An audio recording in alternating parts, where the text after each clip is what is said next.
Assalamualaikum, salam sejahtera dan selamat kembali semula ke channel Abang. Terima kasih sangat-sangat sudi nak dengarkan cerita yang Abang nak sampaikan hari ini. Tapi hari ini special, satu cerita cukup panjang, 30 minit.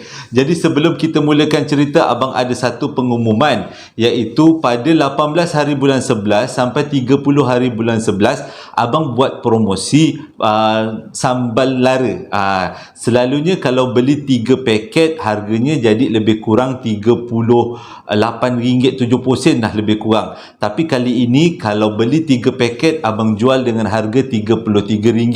Ini adalah semata-mata untuk sempena pilihan raya lah kot. Jadi dia akan jadi kurang sebanyak RM5.70. Maksudnya boleh dikatakan ini adalah promosi yang terbaik Abang boleh bagi untuk pembelian sambal lara 3 paket. Jadi di antara 18 hari bulan 11 sampailah 30 hari bulan 11. Itu je lah pengumumannya. Jadi ada sekali tu Abang ada tulis Abang ada cakap dalam video, iaitu Abang tak akan cari bini yang rumahnya kawasan depan rumahnya adalah kubur. Masuk kampung dia kubur, Abang takkan cari bini yang daripada kampung macam tu. Tiba-tiba Abang dapat satu komen, "Bang, bukan rumah Abang depan kubur." Buang macam, lah, rumah Abang depan kubur rupanya. Pandai nak kutuk orang lah, tu tak perasan rumah di depan kubur.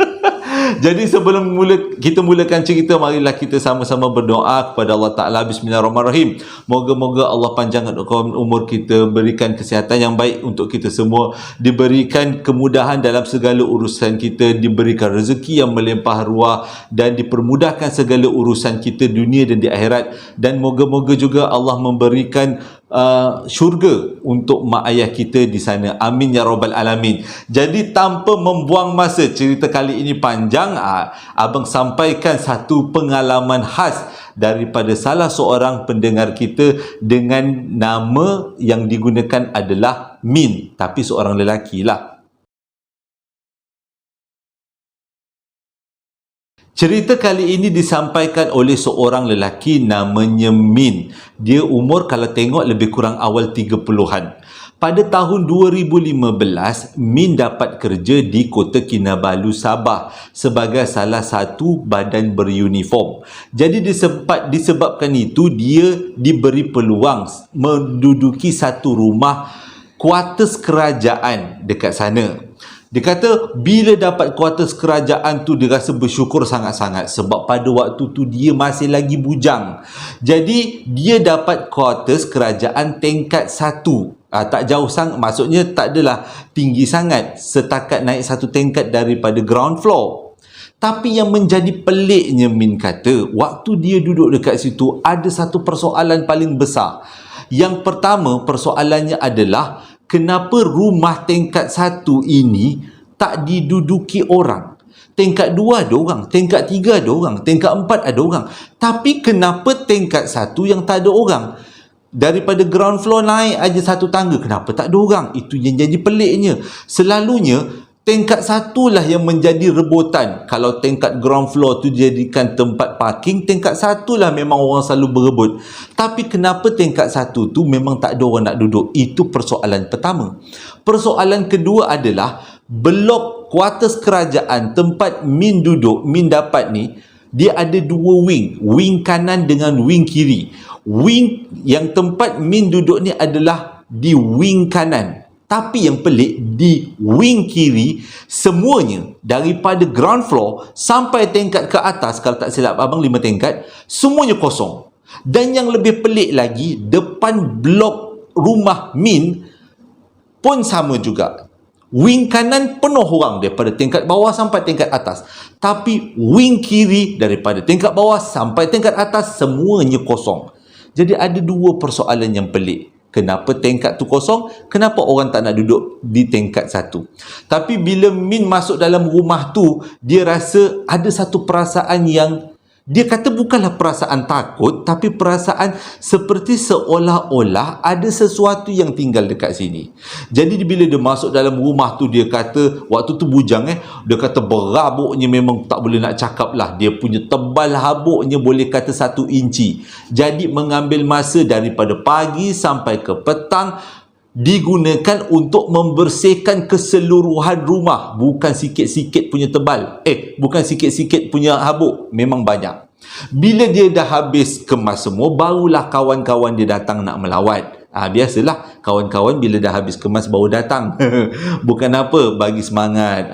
Datang tu untuk melawat. Jadi bila dia orang datang ke rumah Min tu, dia orang kata rumah ni macam pelik. Dia kata, engkau ni Min, dah rumah-rumah macam ni, kau kena pagar. Dia kata, kurang-kurang kau azan dekat 4 penjuru. Tapi Min kata, tak apalah, nantilah, aku malas nak azan sekarang. Dia kata, sebab baru lepas kemas dengan keadaan penat, kawan-kawan pula datang nagih-nagih air kopi. Yelah, tetamu datang kan.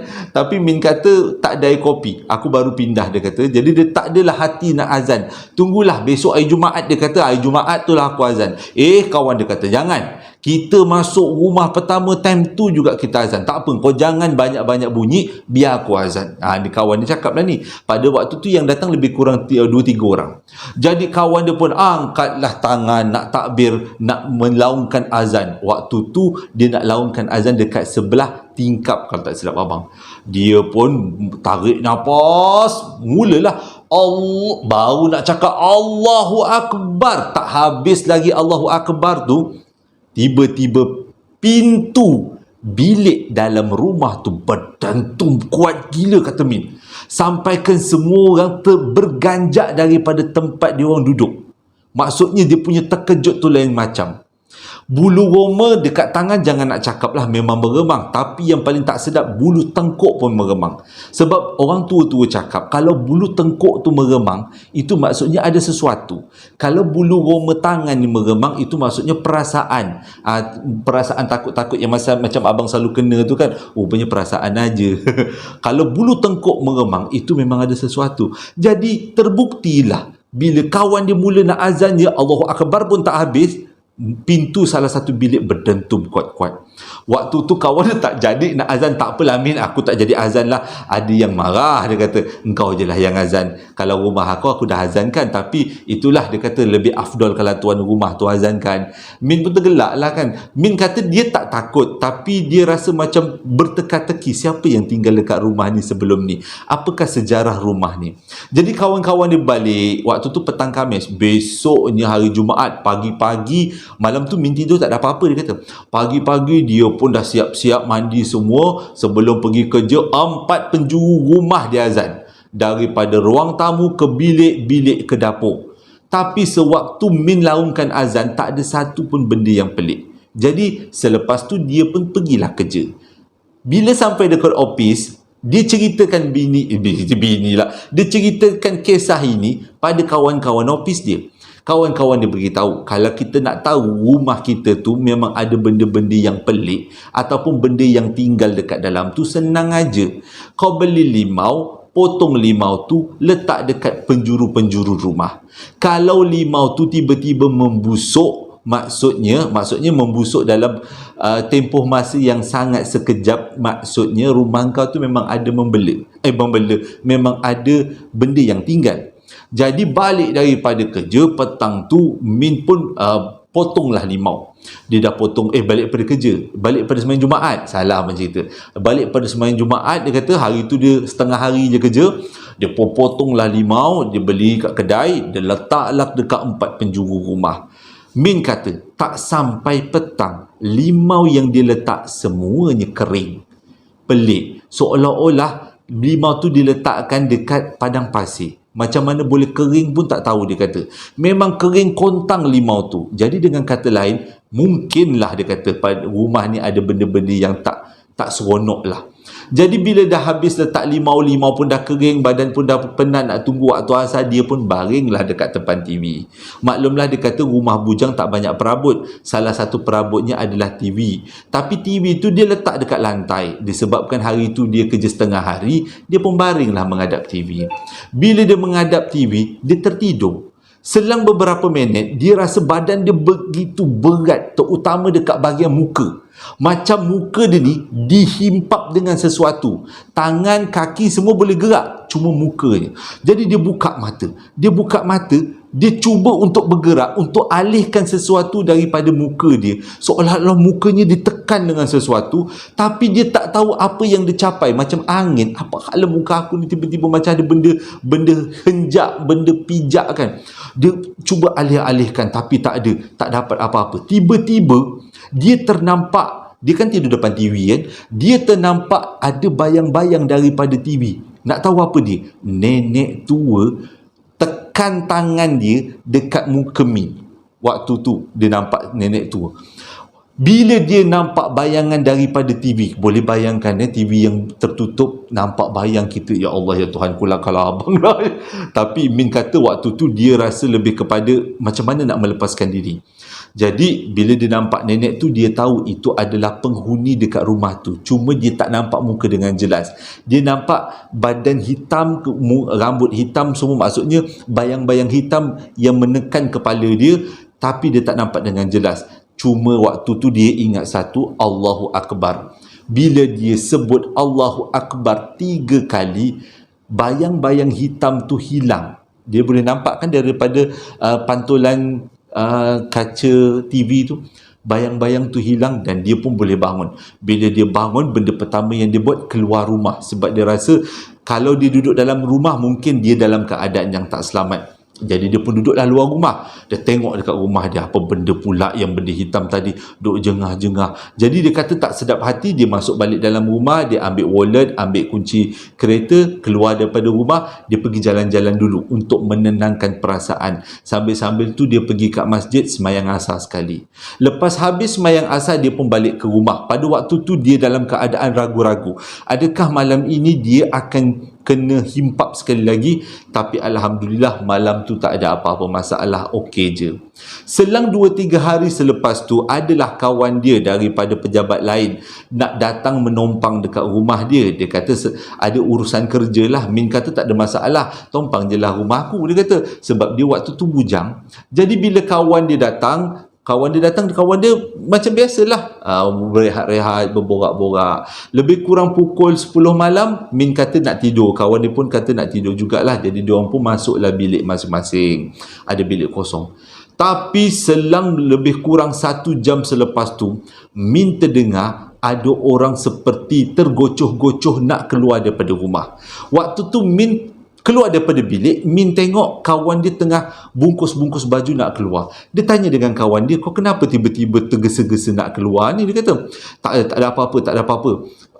Dia pun bila tengok macam tu, dia tak berani nak halang kawan dia. Dia biarkan kawan dia keluar pada rumah. Tapi dia dah boleh agak, mungkin kawan dia nampak sesuatu. Okey, besok paginya, dia pun bertanyalah dengan kawan dia ni, kenapa kau tergocoh-gocoh keluar tadi? Kawan dia cerita, malam tu selepas Min masuk dalam tidur dekat dalam bilik, dia rasa panas. Kawan dia ni rasa panas. Jadi dia keluar daripada bilik nak tidur dekat ruang tamu, dekat depan TV tu. Waktu tu dah adalah meja makan, adalah sedikit sofa dan juga TV kan. Jadi waktu dia tidur, tengah-tengah dia tidur, dia perasan macam ada dalam bayangan dia lah, macam ada orang lain dekat rumah tu. Jadi waktu tu lebih kurang pukul 12 malam, dia buka mata, dia nampak dekat dapur ada benda hitam berdiri. Waktu tu dia tergenyeh-genyeh mata, dia genyehkan mata dia, dia ingat dia berangan ke ataupun dia berhalusinasi ke kan. Jadi dia genyeh-genyeh mata dia tu. Dia cuba buka tengok sekali lagi, dia punya terkejut, bayang-bayang yang ada dekat dapur tu dah berpindah dekat tepi meja makan. Waktu tu dia bangun, dia masuk dalam bilik, kunci bilik, dia kemas apa yang patut, dan malam tu juga dia cabut. Jadi bila dia cerita benda tu pada Min, tahulah Min itu adalah makhluk yang menumpang yang ada dekat rumah tu. Tapi Min tak tahu apakah rahsia di sebalik rumah ni. Kenapa dia pun sendiri nampak, kawan dia pun nampak, dah beberapa peristiwa nampak. Jadi dia rasa dia perlu buat sesuatu. Sambungan bahagian kedua. Pada waktu tu Min tak terfikir untuk pagar rumah, tapi dia ambil inisiatif sendiri untuk baca Yasin, untuk mengaji, tak tinggal solat, dibuat dekat setiap ruang dekat rumah tu. Cerita ni pada tahun 2015 kan. Jadi daripada 2015 sampai ke 2017 semuanya baik-baik aja, tak ada apa-apa berlaku. Jadi pada tahun 2017 Min nak kahwin.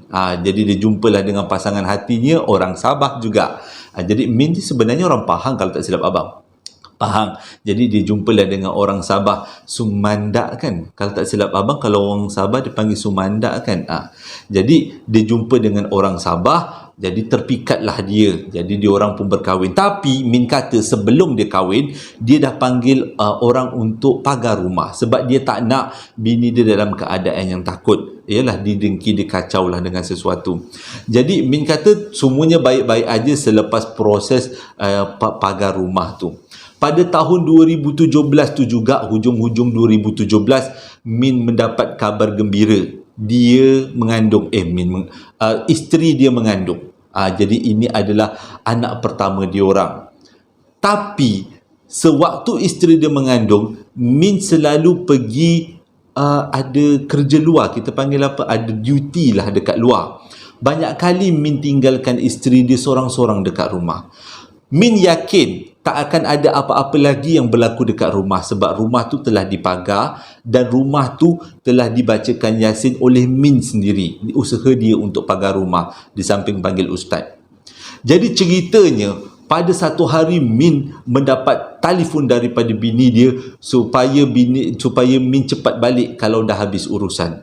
Tapi kalau dengar daripada suara tu, Min cakap bini dia ni macam cuak lain macam. Jadi lepas habis urusan dekat luar, selepas lebih kurang seminggu lah macam tu, Min gesa-gesa balik kat rumah. Bila balik kat rumah, dia tengok bini dia pun okey, tak ada masalah. Dan waktu dia orang makan, bini dia cerita sebenarnya sewaktu Min tinggalkan rumah, maksudnya pergi bertugas di luar, sepanjang seminggu tu bini dia tidur rumah kawan. Jadi Min tanya, waktu tu Min tak adalah cakap rumah ni sebenarnya berhantu, saya saja tinggalkan awak. Memang taklah kena cepuk dengan bini dia kan nanti. Kenapa tak beritahu awal? Tapi Min tak cakap macam tu. Min kata, apa dia kata? Bini dia cakap, sepanjang seminggu Min keluar bertugas, macam-macam perkara pelik berlaku. Mula-mula dia dengar orang berlesung batu, ketuk lesung batu dekat dalam bilik tidur. Bini dia cakap. Bila tengok tak ada. Lepas tu bunyi guli. Bunyi guli. Lepas tu yang paling teruk sekali dia kata bunyi orang mandi dekat bilik air. Bila buka bilik air basah seperti digunakan.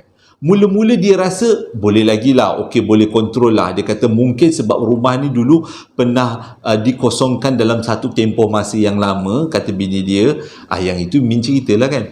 Jadi dia kata mungkin ada makhluk lain yang tinggal. Jadi setakat bunyi lesung batu, bunyi guli, bunyi orang mandi kat bilik air, bini dia boleh tahan lagi. Sebab bini dia ni memang seorang yang berani. Tapi peristiwa di tengah-tengah minggu pada waktu tu membuatkan bini dia terpaksa tidur dekat rumah kawan dia. Ceritanya macam ni. Pada hari tu, waktu tu siang katanya. Malam. Salah cerita. Pada waktu tu malam.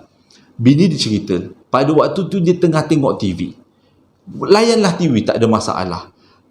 TV diorang bertentangan dengan bilik air. Dengan kata lain, daripada TV, dia punya pantulan boleh nampak pintu bilik air. Okay? Jadi pada waktu tu, rancangan dekat TV, dia ada suasana malam. Dengan kata lain, gelaplah TV tu. Nak cerita Melayu, dia punya suasana malam ni, ada lampu pelita. Daripada cermin TV, kaca TV, isteri Min nampak pintu bilik air tiba-tiba daripada tertutup seperti dibuka. Bukan seperti, memang dibuka.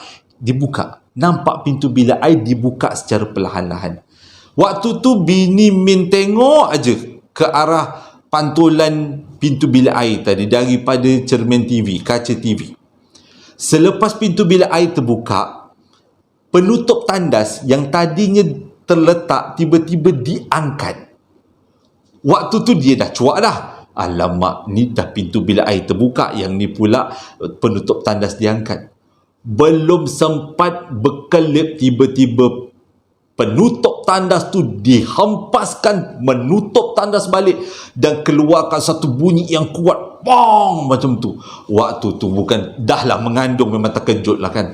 Tapi dia masih lagi okey. Dia kata dia perlu buat sesuatu. Dia kena keluar daripada rumah ni sebab dia takut berlaku apa-apa dalam keadaan rumah yang menyebabkan memberi keburukan pada anak dia yang tengah mengandung tu kan. Takut tergelincir ke apa ke.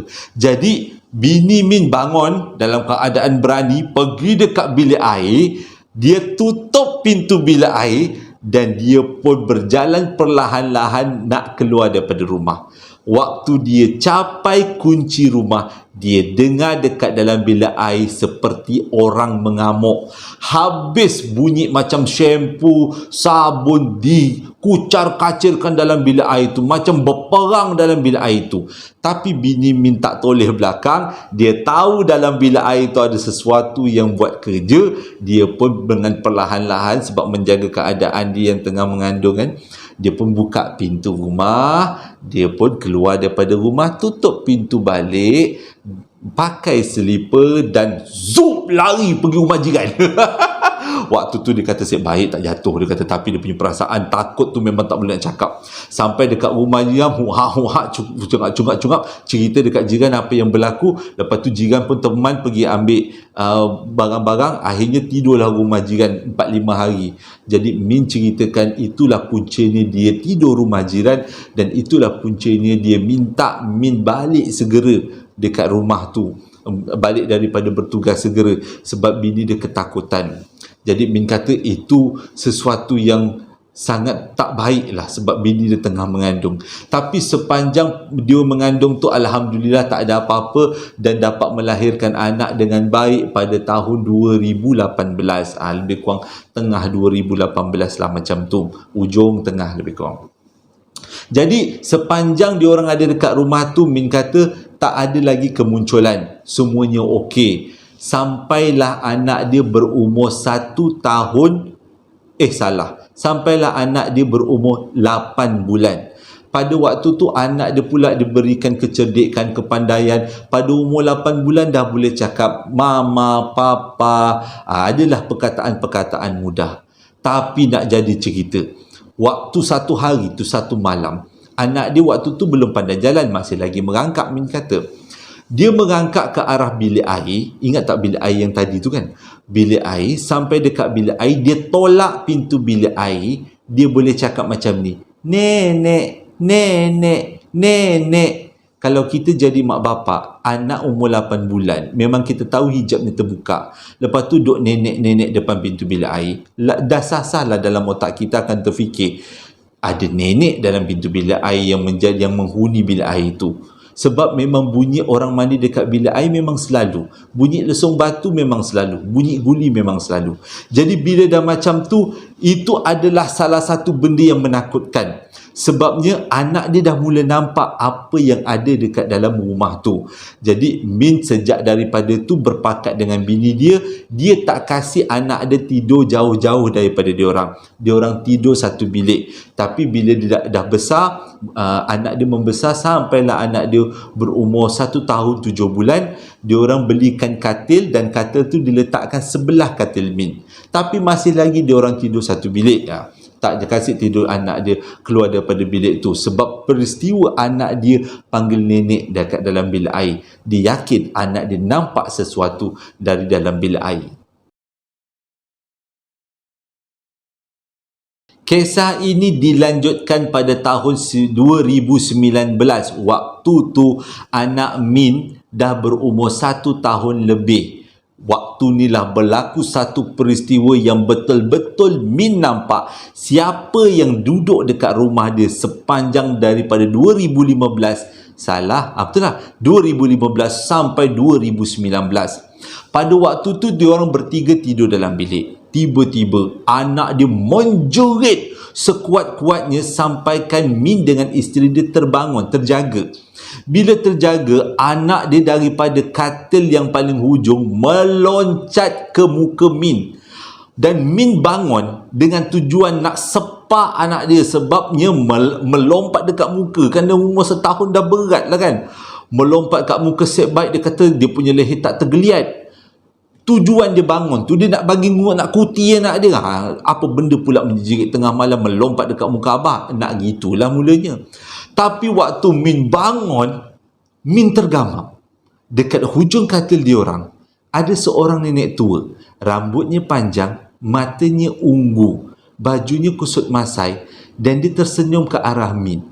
Muka dia memang dah berkedut-kedut, tapi seperti mesra. Waktu tu Min terdiam tengok orang tua tu. Bini dia masih lagi baring. Anak dia dah menjerit-jerit. Bini dia cuba menenangkan anak dia. Min rasa bini dia tak nampak apa yang Min nampak. Min tengok orang tua tu dan dia tak tahu nak cakap apa-apa.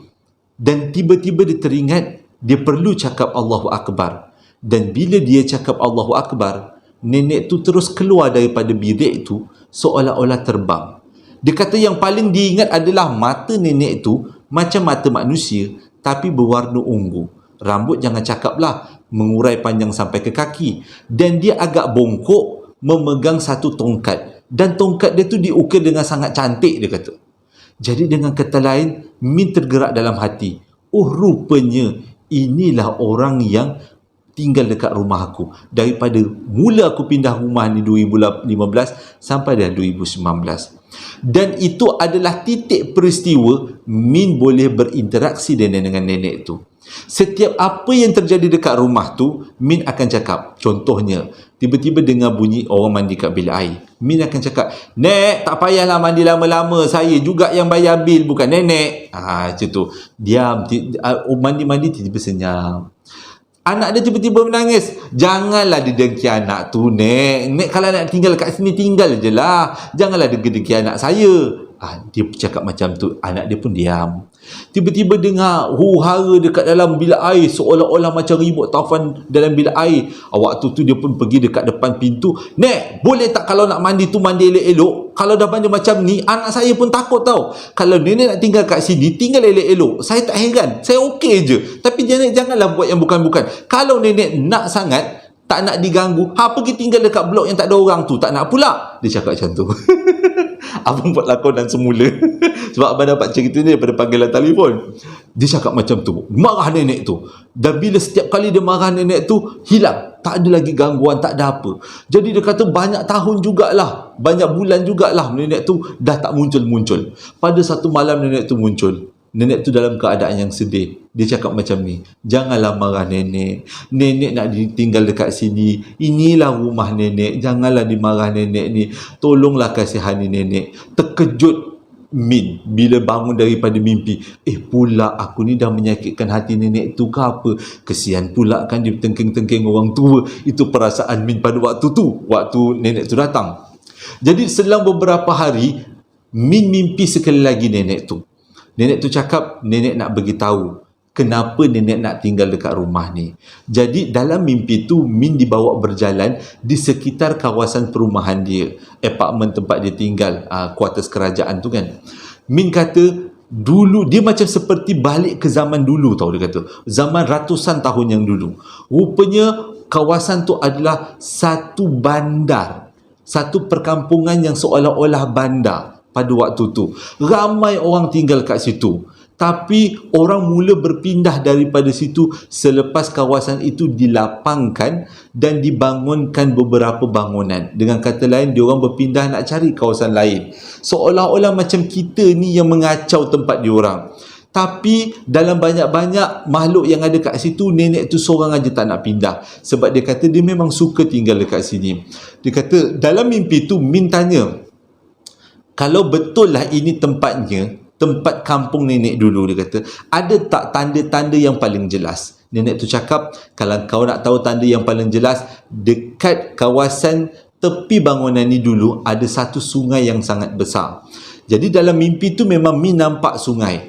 Jadi dia kata, okey tak apalah nenek, terima kasih sebab bagi tahu, barulah saya tahu kenapa nenek suka duduk dekat rumah ni. Bila bangun daripada tidur, esoknya berjumpa dengan kawan-kawan dia dan diceritakan benda ni dengan kawan-kawan dia. Jadi dengan bantuan kawan-kawan dia, mereka semua mencari jejak-jejak lama perkampungan dekat situ. Yang paling Min terkejut adalah memang sebelah apartmen kuartus tempat dia tinggal ni memang ada kesan-kesan sungai pernah wujud dekat situ, berdasarkan daripada bentuk tanah dan juga ialah pengetahuan dia orang pun Min kata dia boleh nampak lah ada alur sungai dekat situ, dan dalam mimpi memang itu dulunya sungai. Jadi dengan kata lain, betul juga yang nenek dia cakap, ini dulu adalah penempatan dia orang, tapi manusia datang lapangkan, sedut sungai itu agaknya dan buat penempatan untuk manusia. Jadi Min kata, siapa sebenarnya yang mengacau? Kita kacau dia atau dia kacau kita? Sepanjang abang bercerita ni, ada sesuatu benda yang mengejutkan abang di akhir cerita, iaitu abang bertanya dengan Min, macam mana Min boleh nampak benda-benda macam ni, boleh berinteraksi dengan makhluk alam sebelah. Min bagi satu jawapan yang sangat mengejutkan abang, iaitu Min cakap macam ni, abang nak tahu tak, dalam banyak-banyak cerita abang, ada satu cerita yang sangat dekat dengan saya. Lepas tu abang tanyalah, cerita yang mana? Dia kata cerita Mak Ngah dengan 7 sakanya. Abang pernah ceritakan cerita ni dulu. Ni dalam bentuk marketing jugalah ni. Bukanlah marketing, tapi abang nak kesinambungan daripada cerita ni. Rupanya Min ni, atuk Min pernah berkahwin dengan emak kepada Mak Ngah. Emak kepada Mak Ngah adalah seorang pawang besar pada waktu tu. Dan mak kepada Mak Ngah tu berkahwin dengan atuk Min. Dengan kata lain, seseorang yang nak kahwin dengan pawang besar, dia mestilah menjadi double pawang. Maksudnya dia punya ilmu mesti lagi tinggi daripada pawang tu kan. Jadi dengan kata lain, atuk Min ni bukan orang sebarangan. Jadi disebabkan itu, terdapat satu kelebihan yang diwarisi secara turun-temurun, iaitu boleh berinteraksi dan hijab senang terbuka. Dan Min mendapat kelebihan tu. Sebab itulah Min boleh nampak alam sebelah. Kadang-kadang dia kata dia boleh berinteraksi dengan alam sebelah. Dan abang pun bertanyalah soalan cepu mas, Min ada tak sambungan daripada kisah Mak Ngah dan 7 ekor sakanya? Min kata Min ada cerita tu, dan malam tu Min cerita dekat abang semuanya tentang sambungan daripada kisah Mak Ngah. Tapi abang kena tanya dulu, kalau kalian semua nak dengar cerita sambungan daripada Mak Ngah tu, abang akan ceritakan, nanti beritahu dekat komen. Sebab cerita dengan Mak Ngah tu tidaklah terlalu panjang, tak terlalu pendek, tapi menarik sebab kita baru tahu apakah penutupnya dan kaitan Min dengan Mak Ngah tu. Rupanya Mak Ngah dengan atuk Min pernah berkahwin. Okey.